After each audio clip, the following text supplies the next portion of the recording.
Hello and welcome back to another episode of ID's Answers. To this episode is the episode you have all been waiting for. The episode where I will actually answer questions that I have found. So the first question is from Movie Afric from African Bond USA. She asks, "Can you have a successful relationship with people who are near with someone who is near your age?" Me, the person I'm dating is 6 or 7 years younger than me, and it's going good. But in general, it'll be difficult because your mindsets will be the same because of the fact that you're close in age. So 21 and the 22 person, they'll both have this mindset that I can do things on my own. So it's possible, but the need to compromise will be very present. Is what I'm gonna say. So yes, you can have a successful relationship with someone near your age. The second question is from Teju, also from African Bonds USA. She asks, or he, I'm not really sure. What is the difference between courting and dating? For me, I honestly think that courting is a precursor for dating. What I mean by that is when you court someone, you're trying to woo them, trying to show them, trying to attract them to you because you are already attracted to them. Now it's your turn to get them to get them to be attracted to you. So once you have that, once both of you are attracted to each other, then the male connects the female out, or however you want to do it, and then you start dating. So that is what I think the difference between courting and dating is. So this next post, I could what I do before way before I post a video is I write down like the main points in that question, and then when I do a video, I use those main points to help me remember what the actual question was. However, for these next two topics, I just can't. I have to read them out because they're just wow. So this first post is from Derek O'Hanhan. He knows that I'm gonna talk about this post. In one of his posts, he wrote, "Some people think not posting or liking or commenting on social media make them big boys or big girls. My friend, is either you don't see any reason to be happy or you just hate seeing people happy." He said, "I'm glad that that's why I have time to post on Facebook, and you doubtful idiots.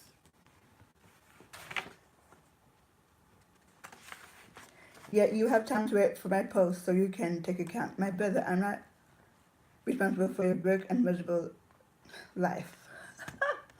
So, Derek, one, I think you meant broke, as in BROKE, but that's beside the point. When I first read this point, I thought to myself, what does posting or liking or commenting on social media have to do with you being happy or have to do with happiness basically? Because if you post on something, that means that posting is basically stating your opinion. You can have an opinion and be angry. Liking something means that you either agree with what's being said or you like the picture that you're liking. That doesn't mean that you're happy. Also, posting that doesn't mean that you don't want others to be happy. If someone isn't happy because of what you posted, then that's up to them, not you. Liking or not liking, for that matter, should not make people unhappy. If people are shallow enough to be offended because you did not like their post, like the only reason that I can see that that's reasonable, that's understandable, is if the person is dating and is if a female is dating and she posted one of her one of her favorite outfits on like Facebook or Instagram or Twitter, Instagram probably, and her boyfriend did not like the did not like did not like the picture, or worse, put a non put a bad emoji like the angry emoji or the shocked emoji or the laughing emoji to react to her post, because that makes her look bad, because people are thinking, wow, even her boyfriend did this. That's the only reason I can understand someone being offended by someone not liking their posts. Besides that, if they're too shallow, that you not liking or you reacting in a negative way offends them, then they need to get a life, because you have to the, you have to revolve around them being happy. So that's for the second part. He said I'm jobless. That's why I have something to post. That whoever he is that line is complete BS. Like, I've had jobs and I still posted on Facebook. I've had jobs when I had MySpace too, and I posted there. So having or not having a job does not mean that you can't post. So that line is complete bullshit. So I agree with him. I also agree with the last thing he said, that he's not responsible for his broke and miserable life, because no one is. Except whoever he is responsible for his life. Just like I am responsible for mine. So that's for that post. So this next post, after I read it, you will probably, if you watch Derek Jackson's videos, this is probably one of the very first posts that he commented on. I'm just giving the female side of it, I guess. So yeah, the quote says, no, the quote, people make time for what they want to make time for is utter BS. People have goals, people have bills, people have sick relatives, people have secret issues, people have jobs, people have health problems. The fact that they aren't making time for you doesn't mean that they don't want to. It means they have a life they prepare towards in front of their immediate wants. Consider doing the same. People have goals. Everyone has goals. Goals is not a good reason. Goals should never be a reason for someone not talking to you or commenting you. I have goals, yeah, I talk to Chris a lot. I spend time with my child a lot. I spend time with my sister when I can. So goals, people have goals is a bullshit keeping for not being a good girlfriend or boyfriend. People have bills. What does bills have to do with not communicating with people? Bills are paid mostly online right now. My mom pays most of her bills online. When I have bills that would be paid on that would be paid online, I'm probably auto payments. So that's even more auto BS. People have sick relatives. If you re- if you re- uh, I'm saying this from a former CNA standpoint. If your relative is sick enough that you have to take care of them, that means that person is either in hospice in their deathbed or in a rehab center. Basically, they can't take care of themselves, meaning that you will have to feed them, bathe them, and yes, feed them and bathe them, and like make sure that they're clean.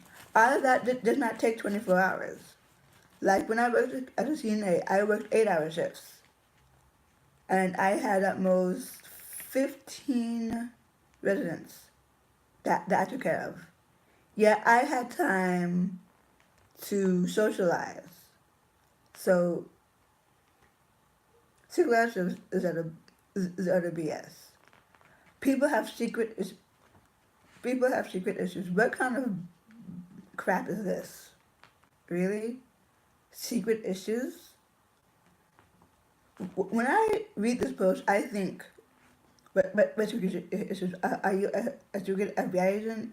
Secret CIA agent?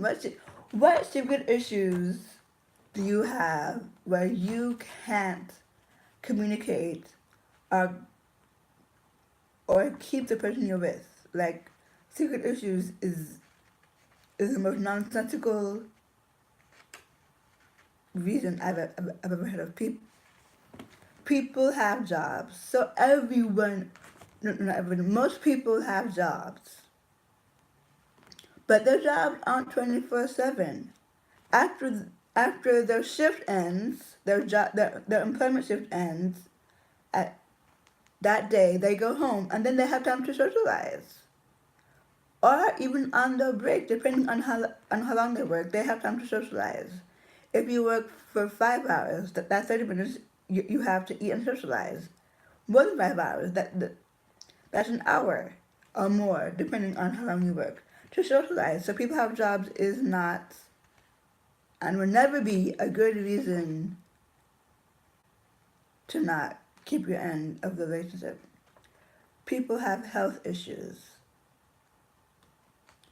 If you are so sick that you can't keep your end of the bargain, that means that you are either on your deathbed or in hospice. Meaning that the one person you should call all the time is your significant other. Like, if I was on my deathbed, there'd be two people I'd call: my family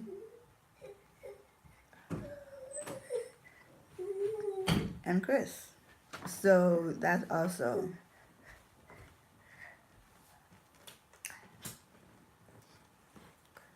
the fact that his last statement, the fact that they are making time for you doesn't mean that they don't want to. It means that they have a life. They prioritize in front of your immediate wants. Wanting your, expecting your significant other to be faithful to you, to communicate with you, is not an immediate want. It is a need. It is a requirement. I require the person I am with to be faithful to me, to keep in touch with me, to talk to me. That is what I require. That's not an immediate want. It's a requirement. It's a need. So that's utter BS.